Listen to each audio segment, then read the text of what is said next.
시작하겠습니다. 영성의 성장 원리 세 번째입니다. 로마서 8장 7절 육신의 생각은 하나님과 원수가 되나니 이는 하나님의 법에 굴복지 아니할 뿐 아니라 할 수도 없습니다. 배나무에 배가 열리기 위해서는 어떤 과정이 있습니다. 소가 새끼 한 마리를 낳는 것도 한 사람이 태어나 늙어 죽음에 이르는 것도 어떤 과정을 거칩니다. 마찬가지로 한 사람이 주 안에서 거듭나 영적으로 성장하고 성숙해져 가는 것도 역시 어떤 과정을 거치게 되어 있습니다. 아멘. 자, 영성의 성장 원리입니다. 첫 번째, 두 번째, 그리고 세 번째인데, 이 영성이 성장을 하려면 반드시 과정이 있다라는 것이죠. 배나무에도 배가 열리기 위해서는 어떤 과정이 있다라고 말씀하고 있습니다. 아이가 세상에 태어나지만 그 아이가 성장하기 위해서는 그냥 성장이 되나요? 과정이 있다라는 것이죠. 유아기, 청소년기, 청년기 이런 과정들을 거치면서 자라가는 것이지 그냥 자라가는 것은 아니다라는 것이죠. 우리의 영성도 반드시 그 과정이 있다라고 말씀하고 있습니다. 알아보겠습니다. 그러면 우리는 어떤 과정을 거치며 영적 변화를 경험합니까? 첫째, 경험. 영적인 성장과 변화는 삶의 현장, 즉 경험이 반드시 필요합니다. 우리가 지난 날을 돌아볼 때 영적 성장은 항상 삶의 현장에서 일어나는 인생의 경험을 통해 일어났음을 봅니다. 어떤 사람이 고난을 통해 주님을 만나고 영적으로 성장했다면 그 고난이 경험이 되는 것입니다. 경험 없이는 영적인 변화도 있을 수 없다는 것을 기억한다면 우리에게 일어나는 모든 경험은 버릴 것이 없음을 알 수 있습니다. 아멘. 자, 우리가 영적으로 성장하기 위해서는 반드시 경험이 필요한데 그 경험은 어디에서 일어나느냐? 우리의 삶의 현장에서 일어난다고 하고 있습니다. 이 모든 과정 가운데 거쳐오는 과정 속에 우리는 애굽의 과정을 거쳤어요. 가나안의 과정을 거쳤어요. 그리고 모든 삶의 현장 속에서 일어나는 이 모든 경험들을 통해서 우리가 영적으로 성장해 가는데 우리가 우리의 모든 삶의 현장 속에서 일어나는 그 모든 삶의 현장을 우리가 어떻게 해석하느냐. 우리 고용민 목사님께서 늘 하시는 말씀이 가난의 현장을 만들라라고 말씀하고 있습니다. 우리가 그동안 힘들었던 것은 내 삶을 해석해 줄 말씀이 없었던 거예요. 근데 가난에 와서 우리는 24강을 말씀을 통하여서 계속 듣게 되고 그리고 훈련을 하고 있습니다. 이제는 그 말씀을 우리는 아는 자가 되었고 이제는 받는 자가 되어야 되는 것이죠. 그래서 이 말씀으로 내 삶을 현장을 가난으로 해석되어질 때에 그 현장에 말씀이 해석되어지고 그 말씀이 해석되어질 때에 우리가 하나님의 역사심을 체험하고 경험해 가면서 우리는 어떻게 해요? 영이 성장해 간다라고 말씀하고 있는 것입니다. 그래서 내 삶을 어떻게 해석하느냐? 우리가 지금도 광야의 삶을 벗어나지 못하고 있는 것은 우리는 그동안 내 삶을 사실의 세계, 이성의 세계, 나의 관점의 경험의 세계 이것에서 해석했기 때문에 우리의 삶이 광야를 벗어나지 못하고 힘들었다. 그러니 이제는 어떻게 하라?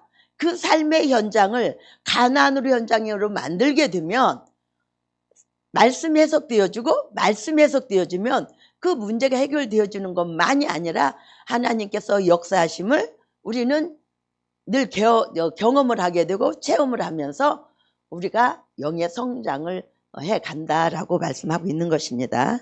두 번째, 말씀. 경험 다음으로 필요한 것이 말씀입니다. 우리 삶의 현장에서 일어나는 경험과 말씀이 만나야 합니다. 그때 말씀은 우리의 경험을 해석하고 우리의 모습을 비추어주는 역할을 합니다. 말씀이 없는 경험은 우리의 영성을 부실하게 하고 경험이 없는 말씀은 능력이 없는 이론이 되고 맙니다. 내 삶의 현장에서 일어나는 경험과 말씀이 만날 때 객관적인 말씀은 주관적인 말씀이 되고 나에게 들려지는 주의 음성이 됩니다. 네, 자 말씀인데요. 반드시 우리는 우리의 그 삶의 현장이 말씀을 만나야 돼요. 나의 경험과 이론과 그 지식과 이런 것들로 해석되어지면 우리는 조금 전에 말했지만 가난을 벗어날 수가 없단 말이에요. 그러나 그 삶 속에 반드시 하나님의 말씀이 와야 된다라는 것이죠. 우리가 경험이나 이성이나 사실로 해석하지 말고 하나님의 말씀으로 해석하여서 가난의 현장이 되어져 갈 때에 그 현장이 말씀 해석될 때 하나님의 능력을 경험하게 되는 것이고 우리의 그 하나님의 역사하시는 그 능력들을 통하여서 우리는 영적으로 또 성장해 간다라고 말씀하고 있는 것입니다. 오늘 이렇게 말씀을 이렇게 제가 이렇게 보다 보니까 계속 말씀으로 해석해야 되고 가난의 현장으로 만들어져야 한다는 것이 얼마나 중요한가. 그래서 이 말씀들이 계속 반복되어져 나오고 있거든요. 이 생각들이 우리의 생각들이 이제는 뭘로 가야 되는 거니? 지금까지는 나의 경험과 이것들 해석되어졌다면 이제는 그것이 아니라 하나님의 말씀으로 해석해서 늘 우리의 삶을 어떻게 하는 가난으로 만들어져 갈 때에 내 삶이 가난의 삶이 되어져 가는 것이고 또한 우리가 그렇게 성장해 가고 그런 삶을 살아갈 수가 있다라는 것이죠. 세 번째, 겸손. 성경이 말하는 겸손은 우리가 일반적으로 생각하는 겸손과는 성격이 다릅니다. 성경적 겸손이란 경험과 말씀으로 나에게 들려지는 주의 음성을 받아들이는 것을 의미합니다.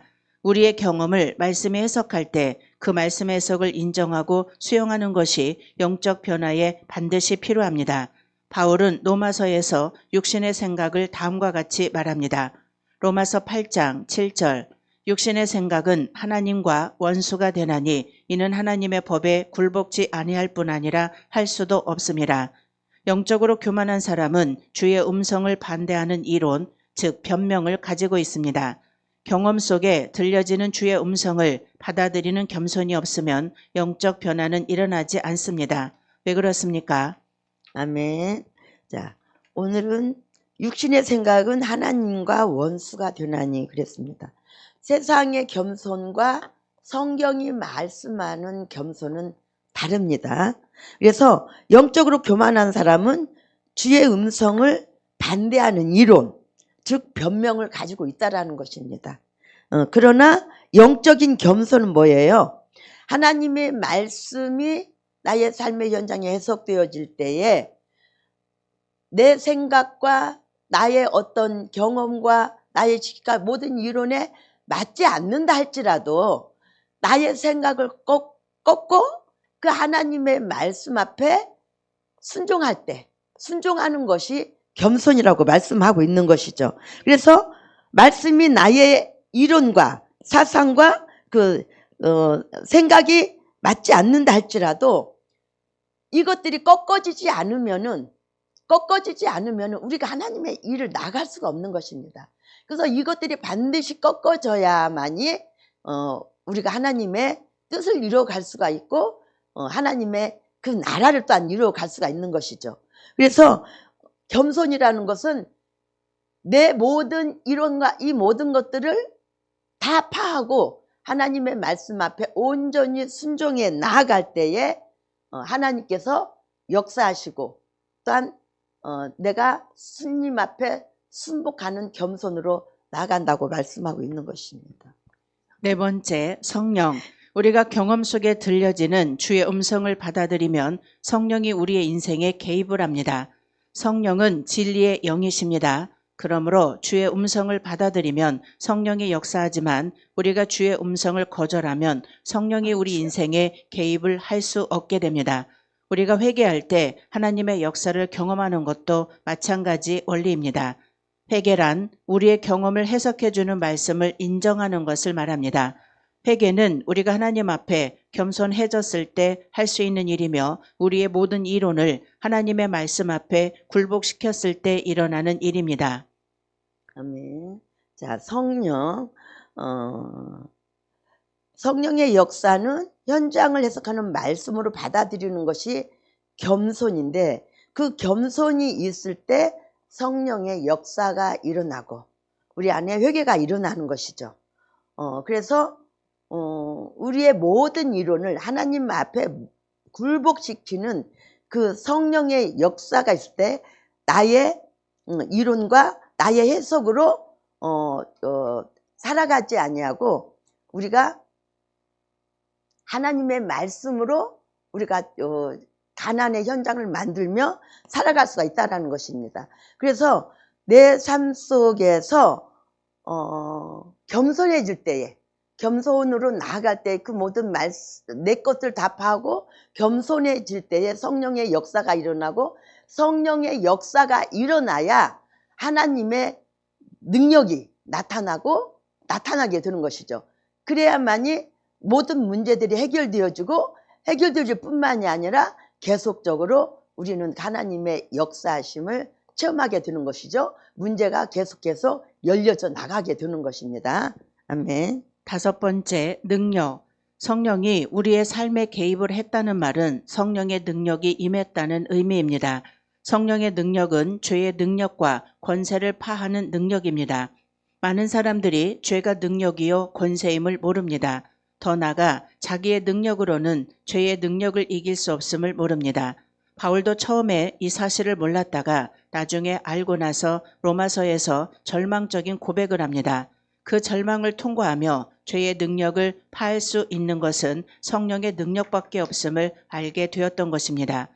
어떤 과정을 거치며 나무가 열매를 맺고 아이가 성장을 하듯 우리가 주 안에서 영적 변화를 경험하려면 반드시 경험, 말씀, 겸손, 성령, 능력이라는 과정을 거치게 되어 있습니다. 아멘.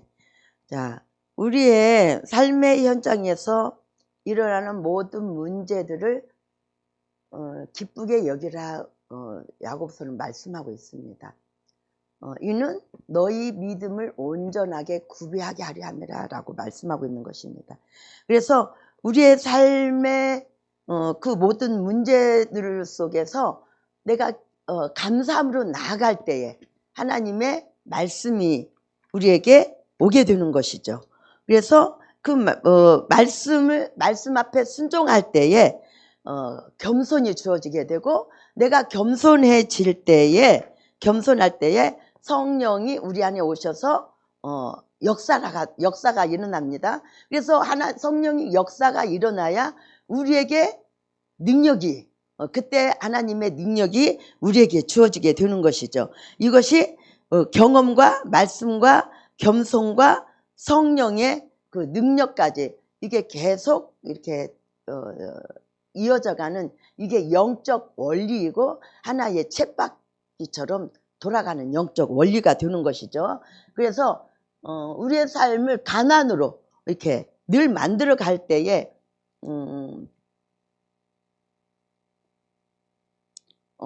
성령의 역사하심과 능력이 나타난다고 말씀하고 있는 것입니다. 문제는 뭐예요? 죄에도 능력이 있다라는 것이죠. 죄에도 권세가 있다라는 것이죠. 우리가 하나님의 말씀으로 잠잠히 주님을 바라보며 감사함으로 나가지만, 또한 상황과 어떤 문제 속에서 휘몰아칠 때, 소용돌이가 칠 때에 우리의 힘으로 어떻게 해요? 감당이 안 되잖아요. 그래서 이 죄의 능력은 내 힘으로 되는 것이 아니라 나의 노력으로 되는 것이 아니다라는 것을 말씀하고 있는 것이죠. 죄에도 그 능력과 권세가 있기 때문이다라고 말씀하고 있는 것입니다. 그러나 어떤 죄의 능력보다도, 어떤 죄의 권세보다도 더 크신 것이 하나님의 능력이고 하나님의 권세입니다. 그래서 우리 안에 성령이 우리 안에 오셔서 성령이 역사하시면 그 어떤 죄의 문제도, 어떤 큰 문제를 할지라도 해결되어진다. 아멘. 이것이 성령의 능력입니다. 아멘. 사울과 다윗이 우리에게 주는 교훈이 있습니다. 첫째, 두 사람은 삶의 현장에서 하나님께 죄를 범하는 경험을 합니다. 둘째, 사울과 다윗에게 하나님의 말씀이 임했습니다. 그들의 경험이 말씀을 만난 것입니다. 셋째, 사울은 변명을 했고 다윗은 회개를 했습니다. 한 사람은 말씀을 거부했고 한 사람은 말씀을 인정했습니다. 넷째, 사울은 성령의 능력이 떠났고 다윗은 성경의 저자가 되었습니다. 오늘도 우리는 하루를 살 것입니다. 하루 동안 일어나는 모든 일은 우리 인생의 경험이 됩니다. 우리는 육에 속한 눈으로 좋은 일과 나쁜 일을 구분하지만 영적인 시각으로 보면서 영적 분별력이 생겨 우리는 모든 경험 속에서 하나님의 음성을 들을 수 있습니다. 그러기에 범사에 감사할 수 있는 것입니다. 우리의 기도 중요합니다. 주의 음성을 들을 수 있는 귀가 있어야 하고 들려진 음성을 받아들일 수 있는 겸손만 있다면 우리의 경험은 아주 귀한 것이 됩니다. 그런 것을 아는 사람은 고난당한 것이 내게 유익이라 라는 고백을 합니다. 오늘도 우리의 경험과 말씀이 만나 우리에게 들려줄 주의 음성을 기대해 봅니다. 아멘. 자, 다윗과 사울의 그 이야기를 말씀을 가지고 예를 들어놨습니다. 너무 잘하는 말씀이죠. 똑같은 상황, 똑같은 문제, 그리고 똑같이 하나님의 말씀이 주어졌습니다. 그런데 한 사람은 말씀을 받아들이지 않았고, 한 사람은 말씀을 받아들임으로 말미암아 한 사람은 영원히 지는 별이 되었고, 한 사람은 영원히 뜨는 별이 되었다라고 말씀하고 있는 것입니다. 아멘.